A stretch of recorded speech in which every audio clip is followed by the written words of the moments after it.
Good morning, my ninjas, my ninjets. I'm Strydent, and I finally have time to kind of give my thoughts on one of the biggest things that happened at San Diego Comic-Con last week. It was the announcement of a Batman and Superman movie following Man of Steel. Essentially, it was supposed to act, I guess, as the trailer sequel, so to speak, of Man of Steel. So I guess since Man of Steel didn't do $1 billion at the box office, they figure we're gonna put in the other DC character who did make $1 billion at the box office like multiple times. Now it's a gift and a curse, or a blessing and a curse, whatever you want to call it, because here we have the two of the most iconic superheroes ever. And they've teamed up millions of times. But, if it's a team up, which it has to be at some point, at least by the end of it, it'll be good. People will get, Batman fans will get what they want. Superman fans might get what they want. But what I feel, and I watched Angry Joe's review, and I totally agree with what he's saying.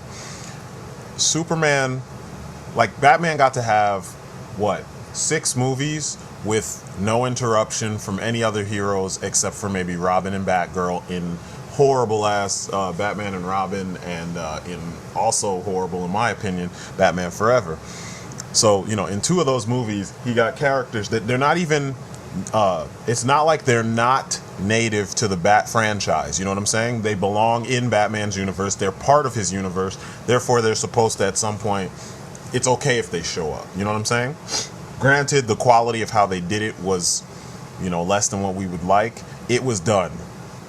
My point is, he had movies where everything was self-contained. Why is it that Superman, just because he didn't do $1 billion in the box office doesn't mean it's not a box office success. You see how fast they're about to churn out all this DC shit. 600 million or 630 million, that's a lot of money, considering some of these movies only cost 100 million or, like 50 million or something like that, So he made back the money that the movie cost and then some. And still, they're going to cheapen the Superman franchise by putting Batman in there instead of, doing a full-on sequel to Man of Steel. I kind of feel like it's like desperation to the max. Somewhere Batman is sitting there crying because he has to keep up with everything that DC demands of him, He's sitting there sweating, having, panic attacks because they require him to be in everything in order to deem it a success. And to me, that is fucking lame. You saw, love it or hate it, Man of Steel got people talking about Superman. It put him back in the mainstream again. It made him, what's the word I want to say? He's not perfect. He wasn't infallible. Granted, he has his strong sense of morality, but Zod made him kill. So it got people talking about, Superman, and it got people actually recognizing Superman's moral code, and that being one of the big things that people had an issue with.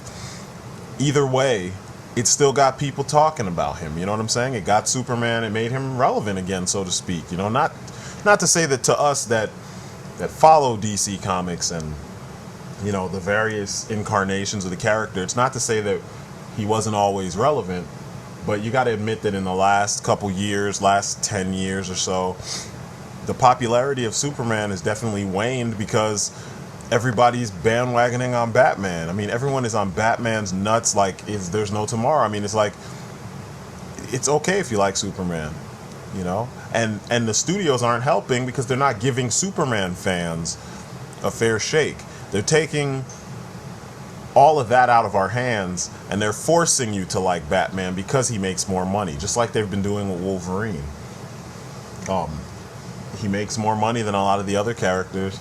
He's more popular than a lot of the other characters. Therefore, he gets all the screen time, and the other characters don't get shit. And that just seems bogus. Now, The thing that made me want to do this video is there was a quote that was read out when this was announced at the Comic-Con. And the quote comes from the end of The Dark Knight Returns by Frank Miller.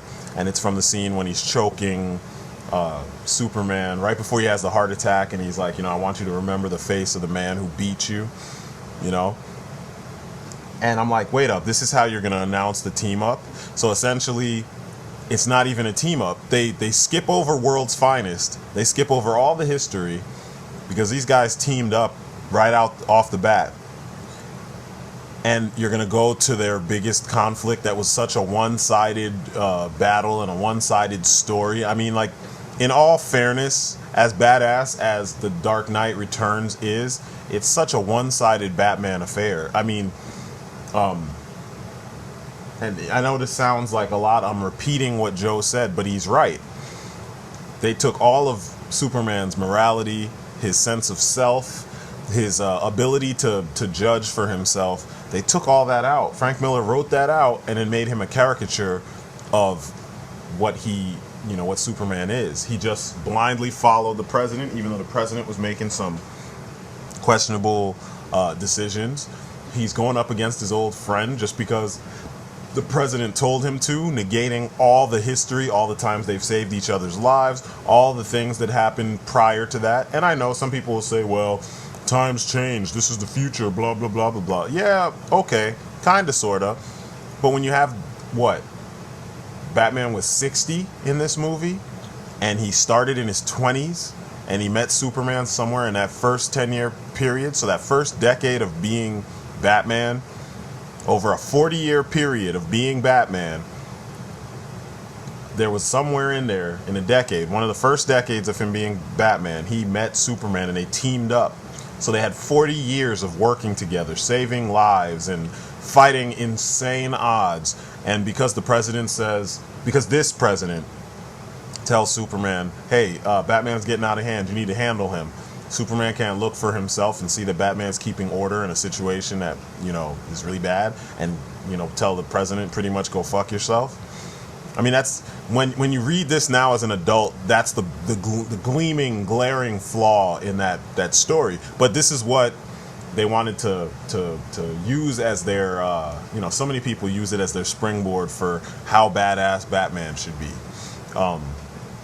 And they use this as their way of telling you, oh yeah, we're going to make a Batman Superman movie. But, at first it sounded like the movie was going to be a team up, because you remember years ago, there were talks about a proposed Batman versus Superman movie.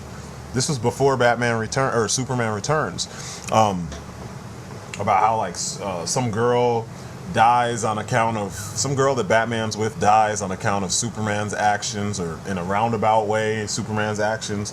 So Batman comes to freaking Metropolis to hunt down Superman because he blames her death on him. I was like, this is just really lame. And obviously the studios and other people felt it was lame because they didn't do it. It just didn't seem, the character seemed out of character.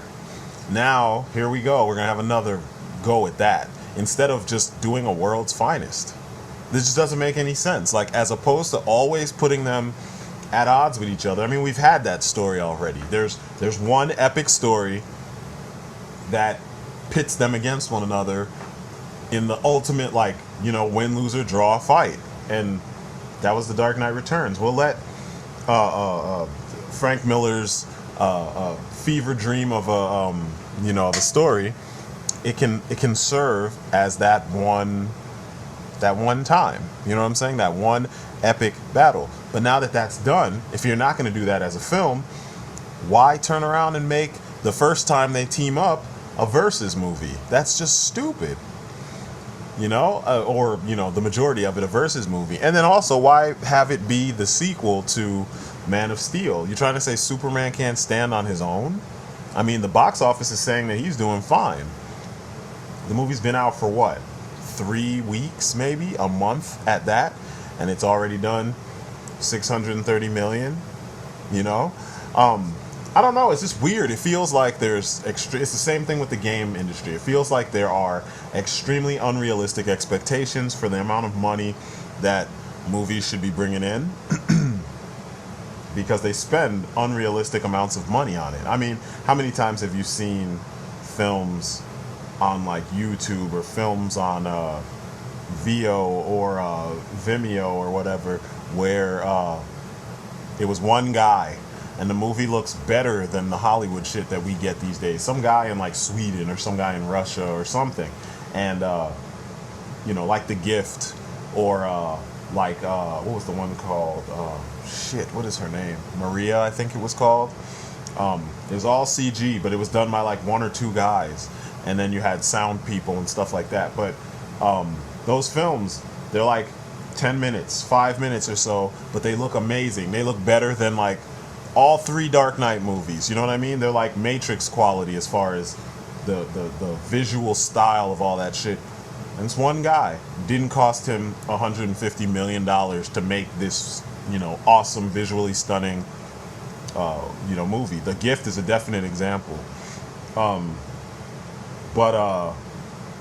you have these movies that you could do it simpler. You know, it's just about attention to detail and properly spending your money. And they have these expectations that every movie should make $1 billion at the box office, and that's just not true in this day and age. It's not realistic. It's not feasible for every movie to do that. And I think if that's the justification for why we're getting Batman in a Superman movie, it sucks.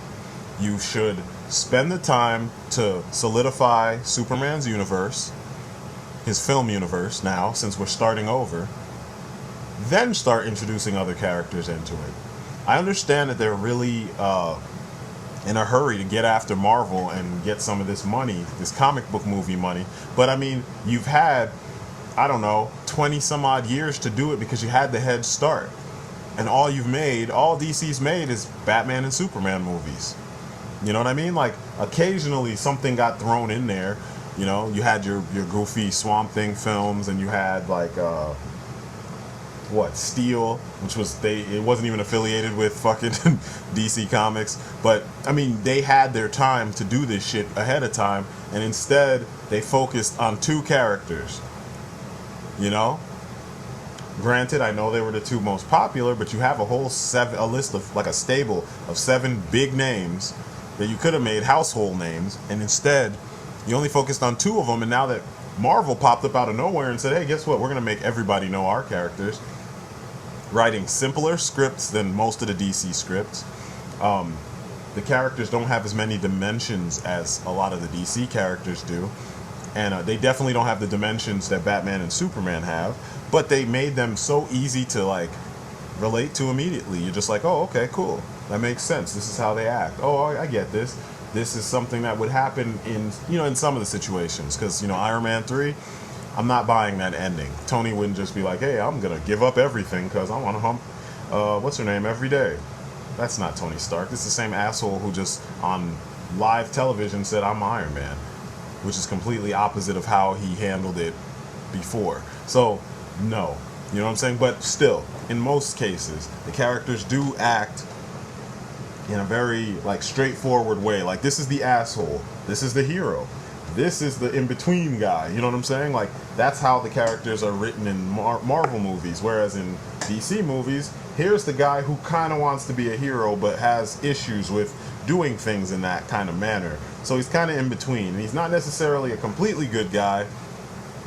He's kind of an, in the gray area. And then on the flip side, you have Superman, who is extremely good, very down to earth.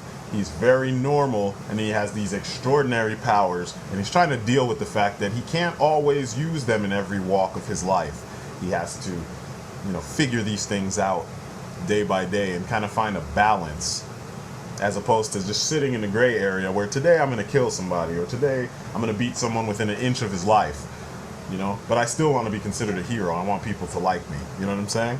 So it's a little bit more complex when you're dealing with the DC characters, but the Marvel characters, they made them simple enough that anybody could watch those movies and enjoy and find a character to latch onto, and it's fun. the DC movies, it's like they keep trying to tell these complicated stories, but they don't understand that if that's your shtick, just do it. Do it because it benefits the story, the characters, and the audience. You know that you have an audience for it. Don't fucking, simplify it now, or what's the word I'm looking for? Don't marginalize it so that you can tap into the same market that Marvel has. That's Marvel's market. Let Marvel have it. You could have a completely different market. And I noticed that it's the same. I said it before in the game industry, because they're sleeping with Hollywood. Is they're not allowing individual franchises or versions of characters in different mediums to have their demographic, you know what I mean, or have their audience. It's like they expect everything to appeal to everyone so they can make all the money in the world, and realistically that will never happen. And no one's paying attention to this. Instead, it just is an ongoing thing, and it's frustrating to see, because then the characters suffer, their characterizations suffer, and then the fans suffer because we don't get to see that in this medium. I mean, we can always go back and watch the animated series or read some comics, because I mean, shit, let's be real, the animated series had the best distilled versions of all the characters, where they took all the history and they made it part of their character. So as a result of all that history, they act like this. But they don't necessarily bog you down with all that history, which is awesome. I always say that the animated films trim the hell out of the fat on all of the comic books that they're based on. And this is with Warner Brothers, the DC animated universe. Fucking Flashpoint Paradox was amazing. And they trimmed the fat on a lot of that book, because that book was really fat. Really fat. It was a lot of unnecessary weight hanging on that book when you read it in comic book form. When you see it as a movie, there are some parts I wish they went longer, but they trimmed the fucking fat on it, and it worked. I don't know. It's frustrating. It's very frustrating, because I'm a fan of both Superman and Batman. I'm tired of Batman just being the default winner because he's more popular. It's kind of annoying. I mean, there was a point in time where my brother and I used to have these arguments, like these argues. Who's responsible this? No, him and I used to have these arguments over who would win, and I would always show him all the times that Batman won. And then Kids WB at the time, they had just started airing the Superman, the animated Adventures of Superman or whatever, Superman the animated series. And then they did, it was the week leading up to the team up, the world's finest team up. And they kept saying, who gets more dubbers? Is it Superman or Batman? And all the kids could call in and vote for which superhero they thought was better. And of course, Batman won. And he won by like a landslide, if I remember correctly. It was like a huge amount, in favor of Batman, and just a few in favor of Superman. And I'm like, it was back then that I thought about it, and I'm like, even though I was rooting for Batman, in the back of my mind I was like, Superman deserves some of this attention too. Why do they always put him up against one of the only people that he just can't eclipse as far as popularity goes, Like, it just seems weird. The guy who was a stand-in for him on his radio show, and then if it weren't for Superman, we wouldn't actually have a Batman, Why don't they try super hard to put them both in the same kind of light? You know what I'm saying? And when I say in the same light, they're both heroes. Can we get them in with equal attention? You know what I mean? Can they get equal light? Can Superman get, 3 movies in a row that are just about Superman? Where you do your damnedest to make sure that everything, every thought, every idea, every concept is conveyed with the utmost clarity, so that everyone understands what they're trying to say, or what Superman is going through, or what it means to be this character, as opposed to always finding the quick way out where they're gonna introduce something else to take away from this character's, purpose or importance. I think it would be nice if they do that. It'd be fair. It's kind of lame that we still have all these these examples, and they dumb down Superman so they can always make Batman seem better. I mean, they did it in World's Finest. Batman was jumping like X-Men versus Street Fighter, and Superman was getting slapped around. And I'm like, so I get that Batman has to be on top of his game, but show that he's struggling a little bit more. I know I'm rambling, because this is how it goes with some of these things, but it is frustrating, because when you think about how many times they've done this, it's just frustrating. It's just completely freaking frustrating. How many times are they going to put these two together only to solidify why Batman is better? You know what I mean? Instead of showing you realistically, if Superman was as malicious as Batman, there's no way Batman would win this. Why don't they show that? You know what I mean? So, I don't know. I'm kind of happy that they're doing this, because the movie will make money. There's fans of both. In the back of our minds, we've all wanted to see it. But it's the way they're going to do it that's kind of having me kind of feel like, I mean, in the animated series, even though you could see there was more favoritism for Batman because he was the more popular, at least it was a team up. They had one squabble, and that was it. It was like not even a minute long. One back and forth, and Superman was like, yeah, no. So the fight part was over, and then Batman used the kryptonite to say, pretty much I can use my brain to, to beat you. Or at least get one up on you. But at least the majority of the story, it was a 3-part episode. You can buy it in the store as a movie, or you could just get it on the, I think it's on the Superman animated series DVDs. Because it was technically an episode, a 3-parter of Superman. It showed that, they work better as a team as opposed to being enemies.